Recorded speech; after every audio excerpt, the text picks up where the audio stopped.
Phone দিলে কেটা? Hello ভাতিজা, কেমন আছো? হ্যাঁ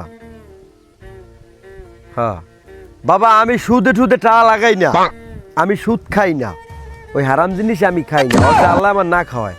আমি ওর নামাজ পড়তে যাবো, তাড়াতাড়ি কও। হ্যাঁ, না আমি দেরাও খাই না, আমি ওর আজান দিছে নামাজে যাবো। না আমি মাছ সুদিও খাই না, লগ্নিও খাই না। আজান দিছে বাবু, তাড়াতাড়ি কও, আমি নামাজে যাবো এখন।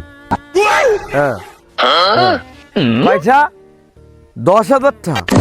হ্যাঁ, তা তোমার 10,000টা লাগবে বাবা। আমি তো, তুমি জানো আমি সুদ টুদ খাই না, ওই পাপের মধ্যে আমি জড়াই না। আজান দিছে বাবু, নামাজ পড়তে যাবো, তাড়াতাড়ি কম।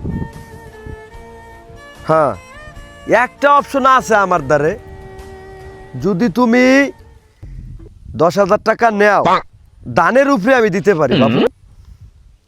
হ্যাঁ, 1,000 টাকা নেবা, 1 মণ দান দেবা, 3টা মাস বাকি আছে দানের। 1,000 টাকায় 1 মণ দান। তুমি যদি নেও বাপু তাহলে কত কও, আর না নিলে রাখো বাপু, আজান দিছে নামাজে যাম। না, তোমার 10,000 টাকা লাগবে, নেও 10,000 টাকায় 10 মণ দান। কারণ 1,000 টাকায় 1 মণ দান, 10,000 টাকায় 10 মণ দান। তুমি যদি নেও বাপু তাহলে 10 মণ দান দেওয়া পারবা। সিজনে আমারে আজান দিছে নামাজে যাবো, তাড়াতাড়ি কও।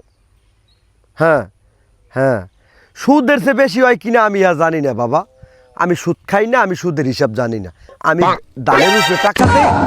তুমি যদি নেও বাপু নেও, না হলে বাপু আমি আজান দিছে নামাজ যাবো।